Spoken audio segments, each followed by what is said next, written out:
Bonjour à tous, alors aujourd'hui je vous propose un sujet de bac, un tiré du bac, donc S 2018 de Nouvelle-Calédonie. Donc c'est exercice sur les fonctions comme vous voyez avec exponentielle. Donc première partie des conjectures graphiques, deuxième partie une étude de fonctions avec du logarithme et de l'exponentielle. Et en partie C, on fera des intégrales. Je vous ai mis le lien dans la description de la vidéo, donc on est parti, on étudie deux fonctions f et g définies sur 0 plus l'infini par. Donc f de x c'est exponentielle moins x et g de x c'est 1 sur x2 exponentielle moins 1 sur x. Donc dans la partie A on demande des conjectures graphiques. Je rappelle que des conjectures ce sont des hypothèses fortement probables. Donc on regarde ici et vous demandez de ne pas rédiger au bac. Donc on vous demande graphiquement une solution de f de x égale g de x. Alors f de x égale g de x, ça veut dire que graphiquement les deux courbes vont se couper et qu'il faudra répondre l'abscisse. Donc ici, si on réfléchit un petit peu, bon, les deux courbes ici sont confondues.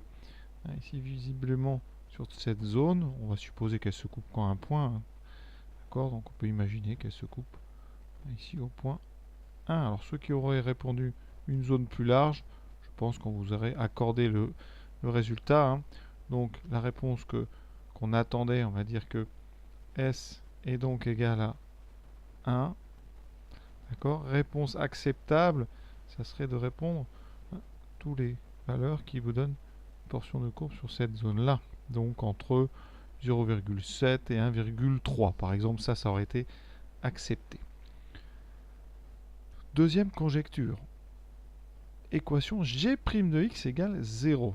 G' de x égale 0, ça signifie que la courbe de la fonction g admet une tangente horizontale au niveau de l'abscisse x. Donc où est-ce qu'il y a une tangente horizontale sur cette courbe?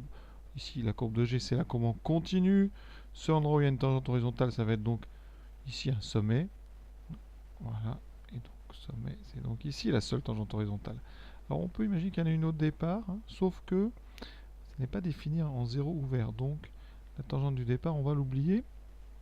Et ici à droite, c'est une asymptote, donc vous n'aurez jamais une tangente horizontale. Il y a toujours une légère pente, même infime. Donc ici, solution de g' de x égale 0, c'est donc le sommet, c'est-à-dire ici, donc sur le trait, c'est-à-dire en 1,5. Donc 0,5. Donc voilà pour ces deux conjectures. Partie B. Donc là, ça va être une étude de fonction. Calcule la limite de g de x quand x tend vers plus l'infini. Alors on recopie un g de x. G de x, c'est 1 sur x carré exponentielle moins 1 sur x. Donc là, sur son brouillon, ici, donc on va faire une zone brouillon. On va regarder rapidement notre fonction. Donc 1 sur x carré exponentielle moins 1 sur x. Alors, première chose, on est donc en plus l'infini. Alors, 1 sur x carré va tendre vers plus l'infini. On inverse. Donc ici, cette partie-là, elle tend vers 0. L'inverse de plus l'infini. 1 sur x va tendre vers 0. Donc moins 1 sur x va tendre vers ici 0. Donc quand on va le mettre dans un exponentiel, c'est-à-dire qu'on va composer, l'exponentielle va aller vers l'exponentielle de 0. Et donc ça va aller vers 1. On aura donc ici 0 fois 1. Donc la limite par produit, ça sera 1. On n'a plus qu'à rédiger tout ça. On va s'occuper d'abord de l'exponentielle. Donc on indique, alors on a en blanc, on va rester en blanc. On indique que la limite quand x tend vers plus l'infini de moins 1 sur petit x, c'est donc 0. On va donc mettre ceci dans un exponentiel. Je donne donc la limite d'un exponentiel quand ce qu'on met dedans, donc grand X, va tendre vers 0. Le 0 qu'on a trouvé là. Ça, on sait que ça fait exponentielle 0. Donc 1 par composition, donc par composé. La limite d'exponentielle moins 1 sur x quand x tend vers plus l'infini. C'est donc la limite d'exponentielle x quand x tend vers 0. C'est donc 1. Ceci, on va le multiplier par ici une fonction qui tend en plus l'infini vers 0. Donc par produit, limite d'un produit, et la limite donc de la fonction g en plus l'infini, c'est donc 0. On remarquerait que sur le dessin, intuitivement, on voit bien que la limite de g, c'est 0.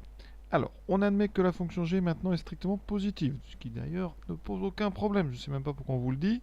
Hein, on est sur 0 plus l'infini, d'accord? Donc, on est quel que soit x strictement positif. Vous savez que 1 sur x2 c'est un carré, hein, avec ici donc un 1 au numérateur, donc ça sera strictement positif, ça est défini strictement positif. Un exponentiel, bah, de toute façon, hein, comme 1 sur x est défini, bah, exponentielle moins 1 sur x sera défini, et on sait que ça sera strictement positif, donc le produit est évidemment strictement positif. Donc ça, on vous le précise, mais vous auriez pu très bien le trouver tout seul.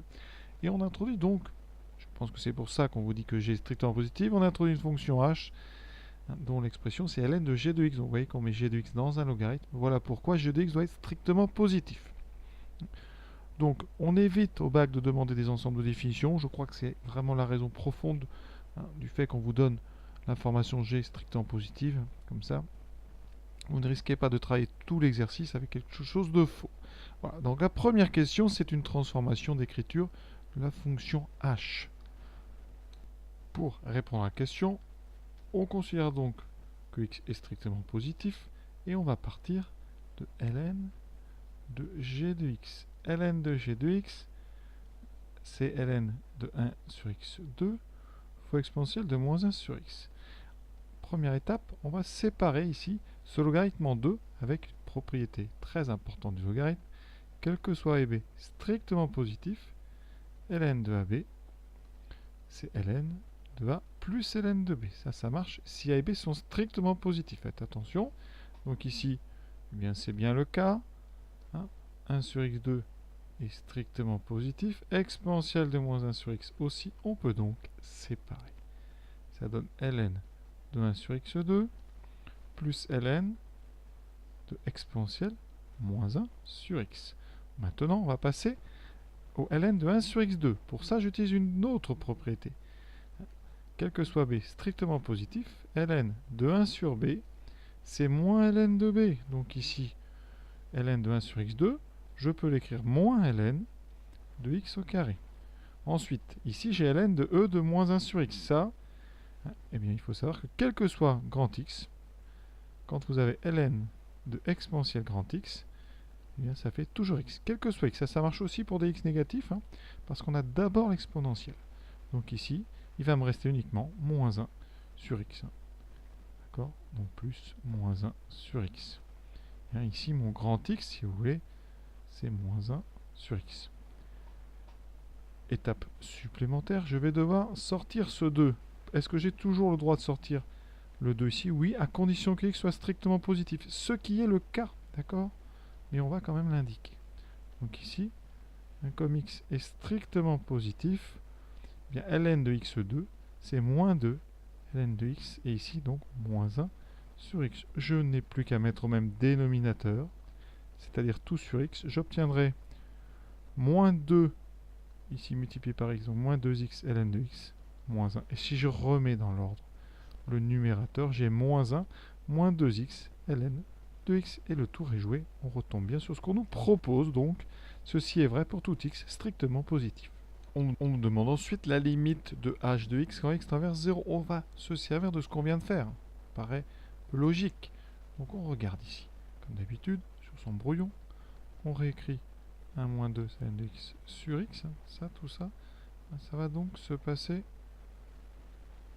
sur votre brouillon. On va raisonner avec nos petites flèches, comme d'habitude. Ici, donc, on est en 0. Alors, le dessous, pas de problème. Ça tend vers 0. Ici, ça sera même 0 plus. On ne sait jamais, ça peut servir. En haut, moins 1. Là, on a un x ln de x. Alors ça, hein, c'est du grand classique. En 0, c'est une croissance comparée. C'est une limite connue.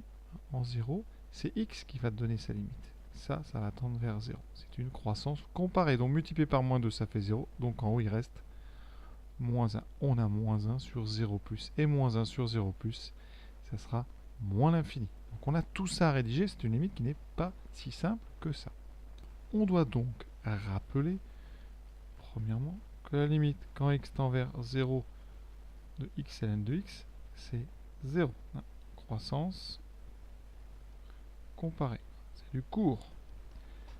D'où la limite de moins 1 moins 2x ln de x qui vaut 0. Moins 1, donc ça ne fera pas 0, pardon, je dis 0, mais ça fait moins 1. Quand x tend vers 0. On va diviser par x. limite quand x tend vers 0 en étant positif, ici de x c'est 0 plus, donc par division, par quotient, limite donc de h en 0 plus, c'est moins l'infini.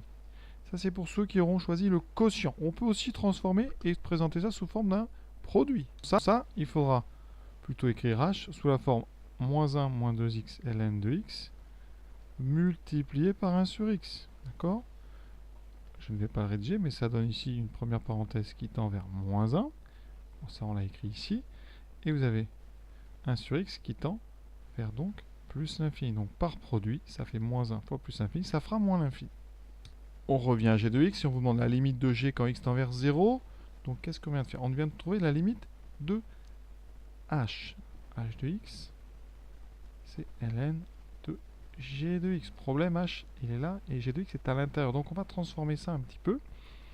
Et comme bien, on sait faire, on va passer à exponentielle des deux côtés. On a tout à fait le droit de passer à exponentielle. Ça donnera exponentielle de h de x qui est égal à g de x. Donc g de x c'est exponentielle de h de x. Donc par composé, la limite de h de x quand x tend vers 0 plus, on vient de dire que c'est moins l'infini. On va mettre ça dans un exponentiel. Donc j'ai besoin d'un exponentiel en moins l'infini. Ça je sais que c'est 0. Donc par composé, la limite de exponentielle de h de x quand x tend vers 0 plus, c'est donc 0. Voilà. D'où limite de g en 0 plus égale 0. Et c'est ce qu'on a sur la courbe. Regardez ici, la courbe qui est donnée, on a bien une semblant, une limite qui est 0. Maintenant, on va revenir à g et aux variations de g. Démontrer que pour tout réel x strict en positif, g' égale ceci. Alors, on a admis que f et g étaient dérivables. Donc, on peut dériver, pas de problème, g est dérivable. Alors, comment calculer g'? Alors, g, on a remarqué tout à l'heure que c'était un produit. Alors, je vais le mettre bien en évidence. Voilà. C'est le produit, on va dire, de la fonction d'expression u de x, 1 sur x2 par v de x, qui est exponentielle moins 1 sur x. La première, c'est 1 sur x carré. Alors, les deux ne sont pas évidentes à dériver. D'accord? Donc, je vais vous rappeler des formules qui permettent de dériver les deux. Alors, la première, c'est 1 sur x2. Ça, on va dire que c'est du cours à connaître. Les dérivés de 1 sur x puissance n, je me permets de l'écrire comme ça, ça fait moins n sur x puissance n plus 1. Comment démontrer ça? Eh bien, vous pouvez, là, si vraiment vous savez plus faire, eh bien, vous dérivez ça comme un quotient. Alors, on peut le présenter rapidement. C'est donc ici 1 sur x carré, donc ça sera la dérivée d'un quotient. Vous avez ici donc u'v moins uv' sur v carré, avec u' qui vaut 0, parce que ça dérive de 1. Ici, donc v moins donc u fois v'. Et quand vous regardez, vous aurez moins 2x en haut sur en bas x carré au carré sur x4. Et on simplifie, ce qui donne moins 2 sur x3. C'est ce qu'on aurait trouvé en appliquant cette formule. Ici, c'est 1 sur xn avec n égale ici 2. Donc en haut, j'aurai un 2. Et ici, j'aurai une puissance 3. Donc je vais avoir moins 2 sur x3. C'est à connaître, vraiment c'est important. L'exponentiel n'est pas non plus si simple que ça à dériver, parce que vous êtes devant un exponentiel u, avec u qui vaut moins 1 sur x. Donc là, vous aurez comme dérivée u', e de u. Donc là, j'ai la dérivée de moins 1 sur x. Alors la dérivée d'1 sur x, c'est moins 1 sur x2. Donc ici, ça fera plus 1 sur x2. Parce qu'on a déjà un moins, et plus un moins qui va venir de la formule. Donc c'est plus 1 sur x2 fois le même exponentiel, moins 1 sur x. Vous voyez, c'est quand même pas simple. G, c'est un produit. Je dérive donc un produit. J'aurai donc u'v plus uv', avec ici, d'abord u'v plus uv'. Donc j'écris moins 2 sur x3 fois v exponentielle moins 1 sur x plus u 1 sur x2 fois v', 1 sur x, 2 exponentielle moins 1 sur x. On peut factoriser, vous remarquez, par exponentielle moins 1 sur x. Ça me donnera donc moins 2 sur x3 plus ici 1 fois 1 sur x2 fois x2 sur x4. On a presque fini. On va mettre ici au même dénominateur, donc sur x4. Ça veut dire que ici, il faut juste que je rajoute fois x en haut et fois x en bas. Donc j'aurai moins 2x plus 1. On met ça sous une autre forme, donc tout sur x4 exponentielle moins 1 sur x fois moins 2x plus 1 qu'on écrit dans l'autre sens, ça donnera 1 moins 2x. C'est exactement ce qu'on vous demandait, donc là c'est rassurant. C'est que alors c'est pas la dérivée la plus facile que j'ai vue, hein, c'est pour ça d'ailleurs souvent quand les dérivées sont difficiles, on vous donne l'expression de la dérivée pour que vous puissiez continuer l'exercice. Question suivante, en déduire les variations de la fonction g sur 0 plus l'infini, il va falloir étudier le signe de g'. Alors, g', c'est un quotient avec en haut un produit. Donc on va regarder, on sait que quel que soit x, ici, strictement positif, c'est notre domaine, un exponentiel, c'est toujours strictement positif. Donc vous pouvez mettre ce que vous voulez dedans de défini, ça marchera. Ensuite, x est strictement positif, donc de même, x4 est strictement positif. Ça veut dire que, donc, g' est du signe du dernier facteur, donc 1 moins 2x. Donc ça c'est très facile à étudier. 1 moins 2x, c'est une fonction affine. D'accord? Donc il faut savoir où est-ce qu'elle s'annule. Et on sait que 1 moins 2x égale 0. La solution c'est x égale 1,5. Ça s'annule en 1,5. On retrouve d'ailleurs ce qu'on avait trouvé, notre conjecture du début, l'asymptote horizontale avec g' égale 0 en 1,5. D'accord? Ensuite, une fonction affine décroissante. Son coefficient directeur, c'est moins 2. D'accord? Donc, on a un signe plus 0 moins. Plus 0 moins. Ici, hein, la fonction n'est pas définie en 0. Conclusion, g va être croissante, puis décroissante. Les limites en 0, on avait dit que c'était 0. En plus l'infini aussi. Il nous reste à remplir la valeur en 1,5. On va faire ça quand même. G de 1,5. Ça donne donc 1 sur, je remplace ici x par 1,5. 1,5 au carré. Fois exponentielle de moins 1 sur 1,5. Alors ici ça fait 1 sur 1 quart. Donc ça fera 4. Et ici ça fera donc moins 1 sur 1,5. Ça fera moins 2. 4 exponentielle moins 2. Qui fait 4 sur e carré. On a terminé. On va remarquer que 4 sur e carré ça fait 0,54 à peu près. Et ça correspond à la courbe qu'on nous fournit. Donc c'est très rassurant tout ça. On attaque maintenant la partie C. Hein. On va étudier des aires de domaine. Donc on va avoir recours à des intégrales.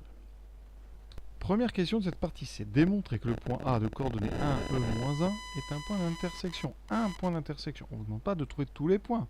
On vous demande de montrer que celui-là particulièrement c'en est un. Donc qu'est-ce qu'on va faire? Ben, tout simplement, hein, on va vérifier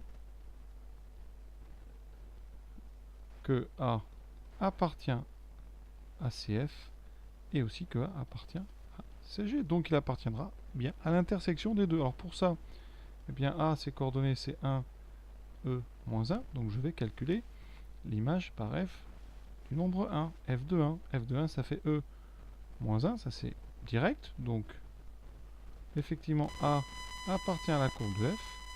Et deuxièmement, je vais calculer G de 1. G de 1, ça fait 1 sur 1 au carré exponentielle moins 1 sur 1, qui donne 1 exponentielle moins 1, qui donne exponentielle moins 1.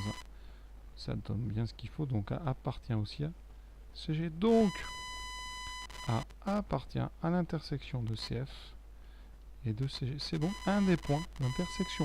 Alors ensuite, hein, et on vous annonce que on admet que ce point est l'unique point d'intersection de CF et CG. Voilà. Et on vous précise aussi les positions relatives entre CF et CG. On nous dit que sur 0,1, c'est CF qui est au-dessus. Effectivement, c'est bien ce qu'on voit graphiquement. Vous voyez là, la courbe de CF, elle est au-dessus de CG. Et une fois qu'on a passé 1, c'est CG qui est au-dessus. C'est bien ce qu'on voit. Vous n'avez pas à le démontrer, on l'admet. Donc on admet que ces deux courbes se coupent uniquement au point A et que les positions, hein, CF avant est au-dessus. Et après ce point, c'est CF qui sera en dessous. question 2, soit et b de réel strictement positif, il faut démontrer que l'intégrale de AB de f de x moins g de x c'est une certaine ici expression. Donc pour ça, il faut trouver une primitive de f de x moins g de x. D'accord? Donc quand on calcule l'intégrale de AB de f de x moins g de x dx, ça veut dire qu'on veut l'intégrale de AB de exponentielle moins x moins 1 sur x2 exponentielle moins 1 sur x dx. Calculer une intégrale, c'est trouver des primitives. Donc ici, il me faut une primitive de la fonction qui a x associé exponentielle moins x. Alors, ça, ici, donc c'est petit f. Il me faut donc une primitive de petit f que je vais appeler grand f. Alors, qu'est-ce qui donne en dérivant petit f? Alors, ici, on a presque un exponentiel x, mais avec un moins. Donc, rappelez-vous, quand on dérive exponentielle moins x, il y a un moins qui sort. Donc, si je veux trouver exponentielle moins x, il suffit que je dérive moins exponentielle moins x. Et vous voyez bien qu'en dérivant grand f, eh bien, j'aurai bien moins la dérivée exponentielle moins x, c'est-à-dire moins exponentielle moins x, je trouverai bien plus exponentielle moins x. Donc ça, c'est bon. Grand f est une primitive de petit f. Donc pour mon calcul, je vais commencer dans les crochets à mettre moins exponentielle moins x.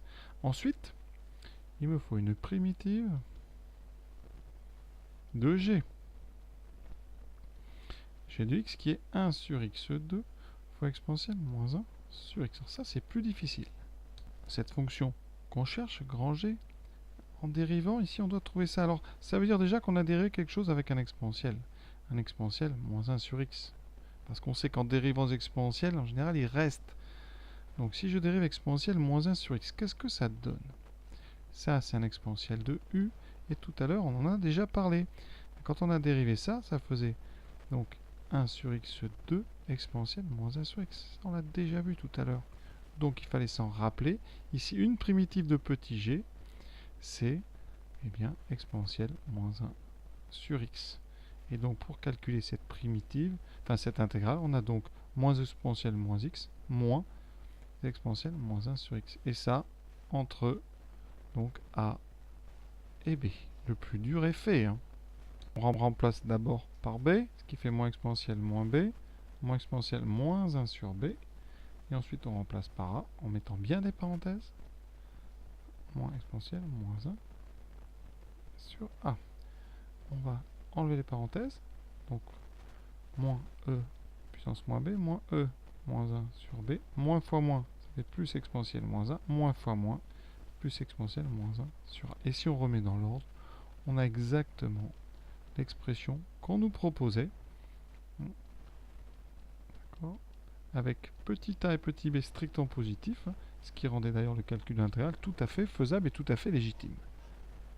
Troisième question, démontrer que la limite quand vers 0 d'une certaine intégrale, c'est 1 moins 2 exponentielle moins 1. Alors tout d'abord, d'après la question 2, vous pouvez remarquer que cette intégrale, je ne parle pas de la limite, mais c'est l'intégrale de a à 1, donc c'est la question 2 pour b est égal à 1. Donc l'intégrale de a à 1 de f de x moins g de x dx, c'est exponentielle moins 1 plus exponentielle moins 1 sur a. Ensuite, on prend petit b égale 1, donc moins exponentielle moins 1, moins exponentielle moins 1 sur 1.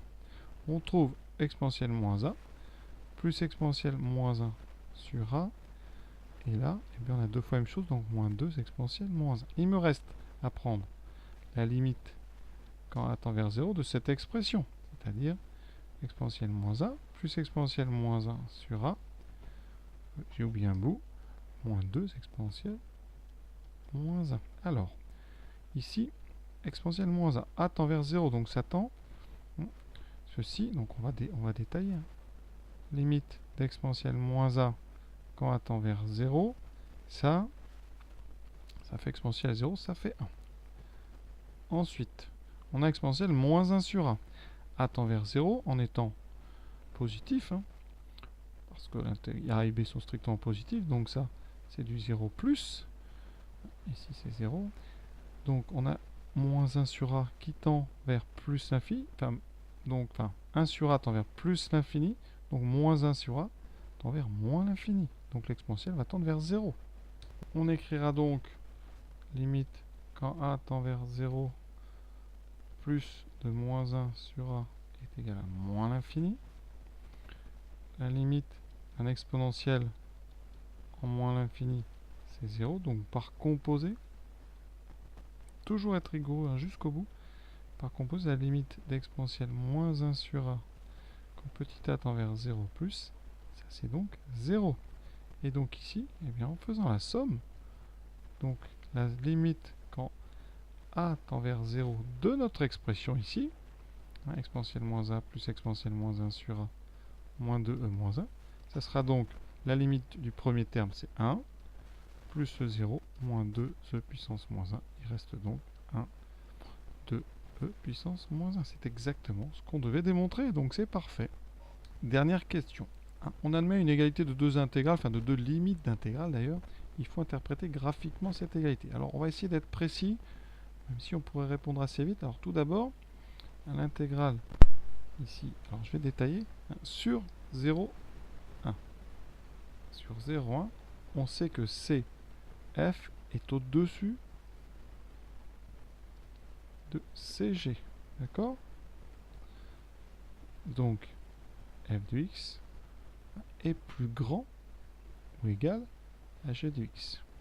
Ça veut dire que l'intégrale donc de a à 1 de f de x moins g de x dx, puisque f est plus grand que g de x, pardon, ça c'est donc c'est l'aire en unité d'aire du domaine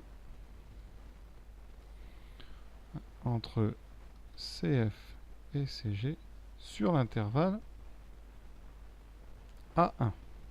D'accord?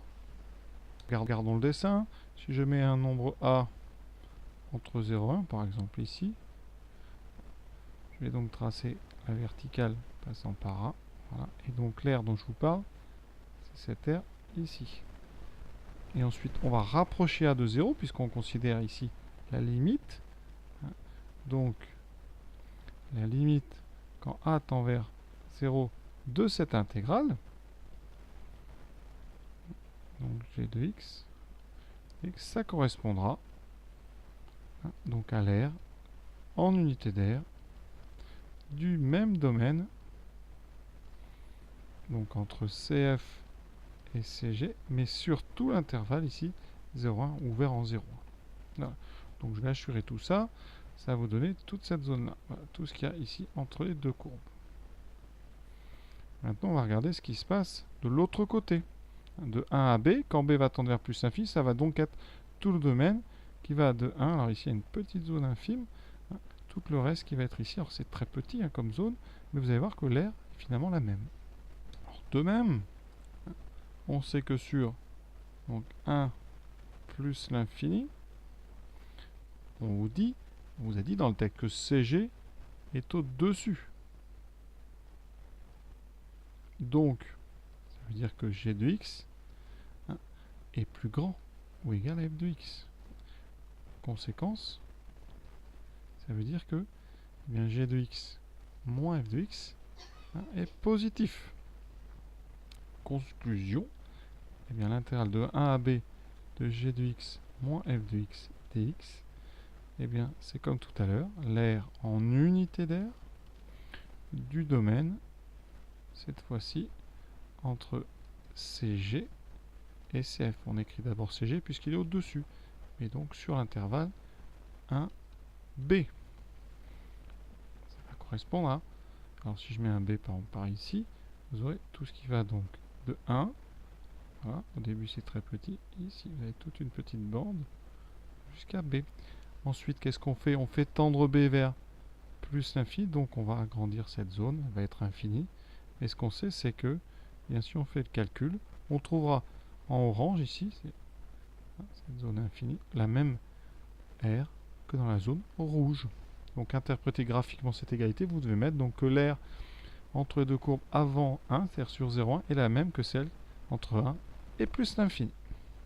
Voilà, cet exercice est déjà terminé. J'espère que ça vous a plu. Je vous souhaite une bonne fin de journée à tous. À bientôt pour d'autres corrigés du bac et autres concours.